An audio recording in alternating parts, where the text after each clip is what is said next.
Kurt, thanks so much for your time. Oh, thank you. First off, I have to ask, what do you learn from making a movie with Quentin Tarantino? I think, trying to give you a real, you learn that. That's him. He's got a great laugh. That's just him having so much fun with what he does, that you really do learn that what I thought I was getting into when I thought I was joining the circus to go have fun, because I watched my dad do it and it looked like he was having a lot of fun. You learn that, yeah, you can have that much fun at it, as much as you thought you were going to. It's a business that should truly be enjoyed. So when you get the opportunity to work with someone who enjoys it as much as he does, you learn that, yeah, it's out there and it can happen. I just think that I'm just a fan of his talent. So to me it's twofold. It's a twofold piece to enjoy. How do you get into character to play the hangman? Most of the time it's just once you put the wardrobe on, whatever you've got makeup-wise going for you, you know what you're going to do character-wise. That just comes naturally. I suppose it's your craft. That's what you're going to do. It's just what you're going to do. This one was a little bit tough in that he's really bombastic and he's really he's kind of obnoxious and he's got a lot of things going on. He's really tired because he's been up for a week. He's really paranoid about people who might be trying to take his bounty. He's very by nature, he's very leery of this feral cat that he's attached himself to. He's very aware of the fact that he, in his mind, has the authority to wax poetic on American justice because he's the only one bringing them in to be tried. Yeah. They're going to get their day in court no matter how bad they are, and they're all bad. I mean, he has the right to just shoot him in the back of the head and go collect the money, which is what every other bounty does. So he's getting drunk.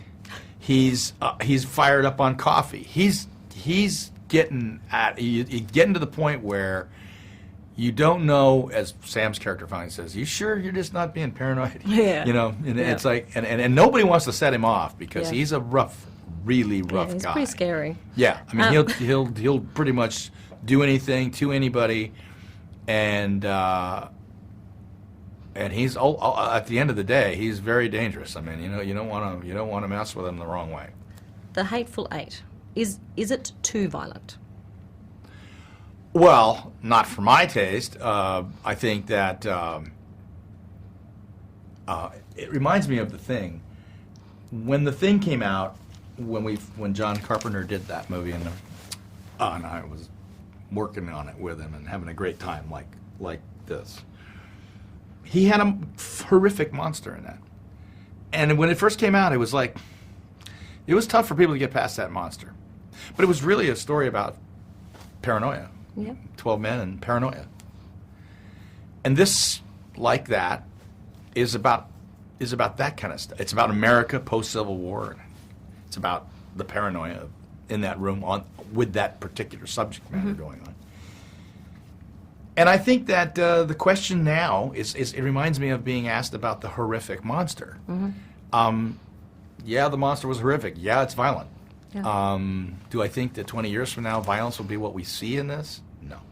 I don't think I think you'll just say, oh, the violence was done appropriately Tarantino style.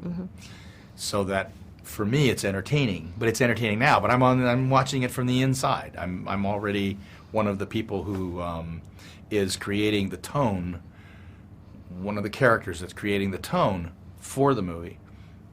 And then other people are going to have to feel the way they feel about all the things that take place, all the things that are being said, all the way they're being said, the words that are being used. Yes. And the violence that's in the movie. I think it's cartoon style violence in a way, so I think it's very appropriate. And it's in context, let's say. Well, it is, but it's look. If you watch the movie and you watch what happens with the 50% of the time when something violent happens, you laugh, right? Yeah. You laugh Yeah. at it or right with it. Mm-hmm. And that's just, I guess there's some guilt associated with that. I don't know. But, Well, look, we are living in a sort of a gadget-obsessed world. Are you the type of person that would ever watch a movie on an iPhone? Or how do you feel about this trend where people are watching movies listen, I think it's fine. I'm just like, to be on the other side of the scale for me would be like saying, wait a minute. Movies are not meant to be heard. They're just meant to be watched. There's no, what are these things called? Talkies. And then, what do you mean color? Like we see in real life. I don't want to see a movie in color. I want to see it in beautiful black and white where it has the grays of Lestrade, where it has really texture to it. And there's an argument for that because there's a lot of people who say, yeah, it is better in black and white. Or it is better without words. Sure, there's an argument there, but I don't think that, I just have to say, okay, people are going to watch movies on a small screen. We watch it on television instead of the movie theater. We have home movie things where you watch it in sort of a, And then we also go to the multiplexes where in my mind, that's not a movie screen. I come from a different generation when that was a movie screen, right? But it's all right. It's okay for me. I think that you're better. If you've never seen a movie on a big screen, it's nice. It's nice to do it that way. That's all that'd be my one Absolutely.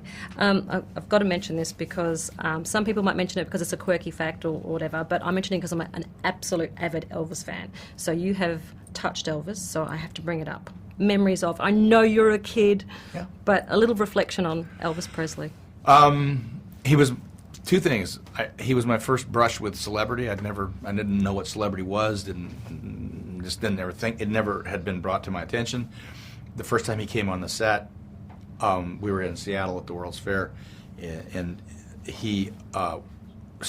the car started to slow down for him to get out, and women just thousands. I mean, not hundreds, thousands raced at that car, and they started getting to that car, and it was this herd mentality, crazy, frantic herd mentality taking over, and it was suddenly very weird and dangerous.